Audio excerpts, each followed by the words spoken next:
Hey, welcome to the Ready to Lose podcast, where we look at what's going on in our brains to create the health and weight loss that we want. My name's Billy Blake, and I'm a certified life and weight loss coach determined to help women love themselves all the way to their goal. It's time to start losing weight in a way that actually feels like us and creating that healthy life that we love showing up for every single day. So tell me, are you ready to lose? Let's go. Hey, ready babes. Welcome back to the podcast where we are losing weight without dieting. So if you're done with restrictive food plans or intense boot camps, this is your place. And honestly, if you do want to get into intense boot camps, if you do want to be someone who loves it, not just gets into it, but you love going to your 5 a.m. boot camp, you can learn how to do that here too. Because your habits with food and exercise don't come from making yourself do hard things. They come from your mindset, okay? They don't come from willpower or feeling restricted. They come from your mindset. So whatever your dream healthy lifestyle looks like, you will learn how to create it here. I know that's a big promise, but honestly, it's all the same. Whether your dream is to go to that 5 a.m. boot camp or your dream is to go vegan or whatever that is, or just lose 10 pounds, which is no small feat, okay? Whatever that looks like for you, the process is the same. It is doing the work to keep your habits simple, something you can show up for, learn to stay committed, and work on your mindset while you get there. So before we get into our topic today, which is boundaries, we love boundaries, right? I want to pause and give you some credit because it is now February. If you are listening in real time, actually, we're a little bit into February at this point, and you are still here. You are still pressing play. You are still thinking about your health, your habits, your mindset, and that freaking matters. Stats show that about 80% of New Year's resolutions or goals are abandoned by February. And by the end of February, that number jumps up from 80 to around 95%, which is wild. That is wild to think about. And yet here you are. So you are part of the very small percentage of people who are still willing to bet on themselves, to work on their goals, who are committed to what they want to create, and you're making it past that February cutoff point.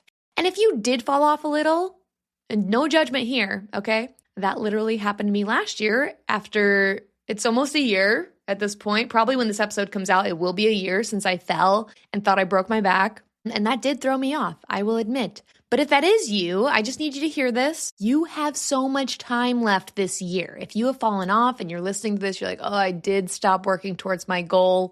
You have so much time left this year. Time to make decisions, time to refocus, to recommit, time to reach your goals. Shout out to our episode a few episodes back about refocusing, why you lose focus, how to refocus on your goals. Go check that one out if you do want to refocus.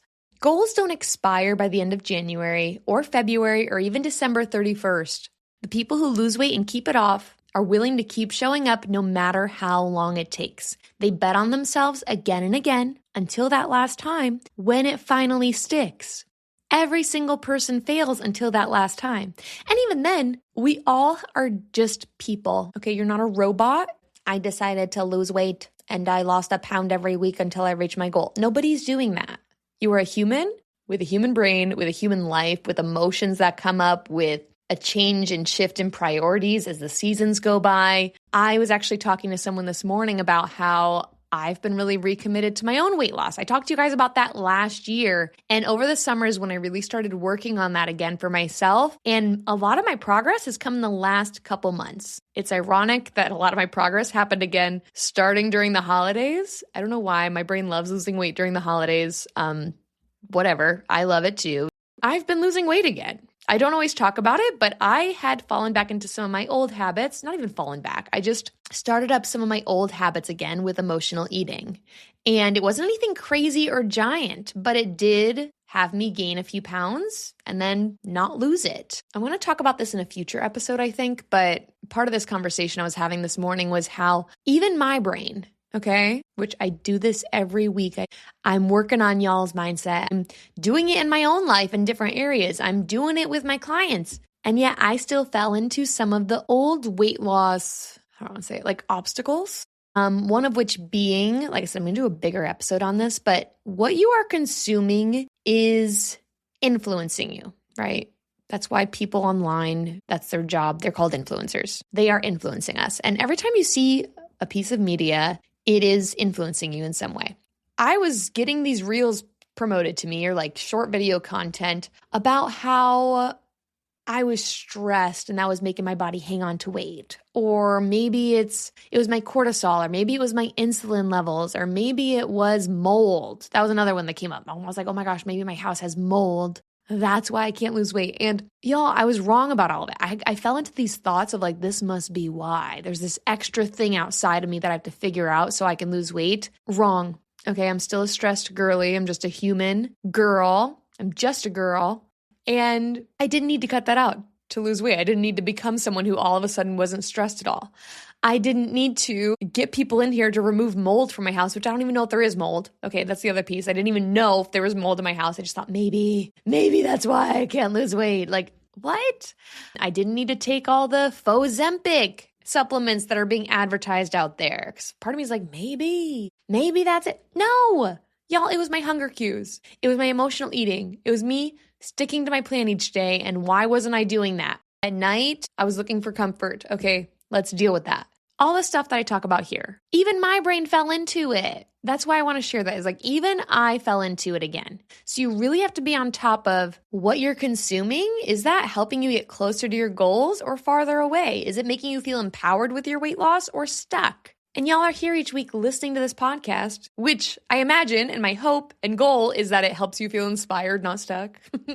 But that is what matters. It is so easy to fall into these old thoughts. And so every single person has moments like that. But the people who get there and stay there and keep improving their health, keep getting stronger, building a better relationship with themselves, are the ones who decide to get up one more time and try again. And you can decide to be that person right now. If becoming a healthy gal, a confident eater, a fitness freak is on your heart, it is meant for you.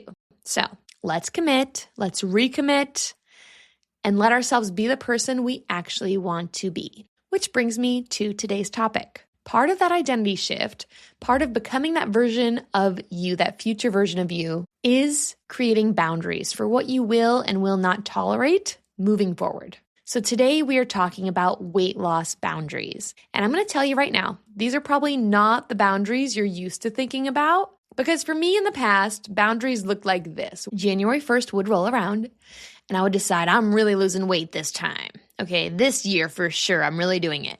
First step done, right? I committed. Then I would make a list of rules for how I was going to act every day. Things like no French fries, only 1,200 calories, no chocolate, go to the gym for an hour every day, and you've got to make it up if you miss one. Do 2 hours the next day. One year I even wrote down, do 1,000 jumping jacks a day, because I saw some weird stat online that said doing 1,000 jumping jacks was enough to burn a pound of fat. Nobody put that on your habits each day, okay? Doing 1,000 jumping jacks every day is not sustainable, and I imagine you don't want to spend all day every day jumping around your house. You can correct me if I'm wrong, but I'm pretty sure nobody is striving for that lifestyle.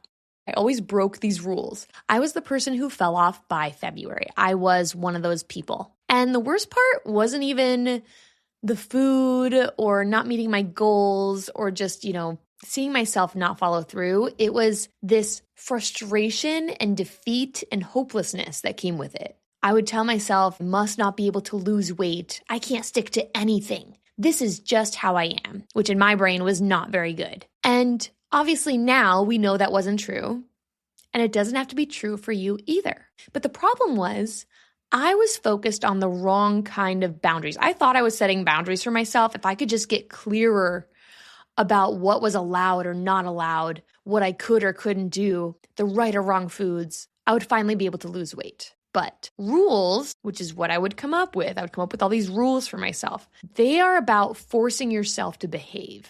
They tell you if you're right or wrong, good or bad, capable or inadequate. That is not what we need in weight loss, and it never frickin' works. Boundaries, on the other hand, are about deciding who you are and how you respond when things get hard and how you want to be treated in your life. So in the past, I was focused on those rules that I thought would help me lose weight fast. Now, I focus on boundaries that help me be a healthy person long-term, that help me not just act that way in my life, but teach the people around me that I'm a healthy person too. Rules are harsh and extreme. Boundaries are supportive and clear, and they come from a place of love. All right, so today we're going to talk about two types of boundaries that actually help you lose weight and keep it off. There are boundaries you have with yourself and boundaries you have with other people. And again, both of these come from love. And even though some of these are going to be about other people, some are going to be about you, the real plot twist is that all boundaries are actually about you. They are all for you. They're not about controlling anyone else. They aren't for anybody else. A lot of people think a boundary is saying like, don't do this, don't cross my boundary, don't talk to me that way, that's my boundary. Like, that's not a boundary. That's just a request. If you're telling someone, don't do this because it's my boundary, that's just a request, even though you're using the word boundary. Because people are always going to do what they want to do. We cannot control them. So a real boundary has that request, but then follows it up with what you will do when that boundary is crossed again. It comes with a consequence. I actually pulled out my old life coaching certification book to grab a clean definition for boundaries. By the way, I got certified through the Life Coach School. They don't have their certification program anymore, but you can get trained on the tools that they use. But anyway, here's what it said. A boundary is something you create for yourself. It's commonly mistaken as a way to control other people, but that's not its function. Emotional boundaries are like property lines. They define where you end and someone else begins. So a boundary includes a request and a consequence that you are willing to follow through on to protect yourself. Okay, it has to be a consequence that you are willing to follow through on to protect yourself, protect your boundary. Healthy boundaries promote self-responsibility and empowerment, and they often lead to closer relationships with people, not worse ones. It's not about cutting people out. It's about being treated the way that you want to be treated. But before you can set boundaries with anyone else, you have to be clear on your boundaries with yourself. And most of us aren't. We know where like physical property lines are. You know if someone comes into your house uninvited, but we're not clear on what that looks like for how we want to be treated or what we will or won't tolerate from people or ourselves. So let's start there. Boundaries with yourself. These are not rules. These are standards, those boundaries for the person you're becoming. Here are some examples. I wait till I'm hungry to eat. I write a food plan each morning. I only commit to habits that I can do long term. I have a minimum baseline for my movement, and I show up for that each week. I don't talk badly about myself. I don't cut out foods just to lose weight. I don't quit on myself. That last one is huge. Quitting every time it gets uncomfortable is actually a boundary too, right? Like that's one that you're like, I am not willing to hold that boundary. Let it go. It's too uncomfortable. I'm not willing to cross that. But it's a boundary that keeps you stuck. Like when it gets hard, I stop trying. A healthier boundary might sound like, even when I mess up, I keep going. Or when I catch myself, I just decide to recommit. Boundaries with yourself protect future you from those past you or present you impulse decisions. It's not a punishment. It's a guideline for how you want to be treated. And when you break one, you don't have to spiral and beat yourself up. You just recommit. It's a little different than boundaries with others because in this case, the consequence would be that you don't reach your goals. You stop and fail ahead of time. You stay where you are. With other people, there is a consequence that you are going to reinforce. So let's talk about those boundaries now with other people, because this is where it gets harder. This is where it can feel like we lose our control and our support. Boundaries with others are still about you, not them. For example, if your partner always asks to go get takeout last minute, a boundary might sound like this. Hey, I'm planning meals ahead of time. If we don't talk about dinner plans before I make my plan for the day, I am going to just cook what I bought and what I planned for. No arguing, no resentment, just clarity that you're going to say no if they make that request last minute. Another example with food pushers. Hey, if you keep pushing me to eat this after I've said no, I'm going to walk away. The consequence is you removing yourself. It's something that you can control. The same is true for how you want to talk about your goals and weight loss. A lot of people, especially the close people in our lives, they love to comment on our weight. I know you have someone like this in your life, or you know someone who has someone like this in their life. So if that's happening, you might say something like, I don't want to talk about my weight with you. Or I don't appreciate how you're talking about my body. If you keep talking about this, I'm going to go talk to someone else, or I'm going to remove myself. I'm going to go talk to a different group. Boundaries aren't about being cruel or rigid or just like cutting people out. It's about being intentional. And like I said, it's not a punishment. It's not to put distance between you and others. Like some people might not like you setting boundaries. They might be upset. That might create distance, but it's putting it back in their court. Proper boundaries actually come from a place of love, and they can create better relationships. And because you value those relationships, you set a boundary. Like, think about it. In those situations we just mentioned, how do you typically feel? If your husband's always wanting to go get takeout last minute and you always say yes, you don't feel good. You feel resentful. You feel angry. You feel frustrated. If someone is commenting on your body and you just take it, you're also upset. You're upset on the inside. You're not having kind thoughts about yourself or them in this situation. The boundary one with the takeout is one that I set with Mike early on. Like I told him, I'm planning my food ahead of time. This is something, it was a boundary with myself and with him. So if you want to go out, I just need to know ahead of time. Otherwise, I will say no and eat what I planned. And he was so sad about it multiple times. He still gets sad now when I reinforce it. But when I wasn't enforcing it, I was sad.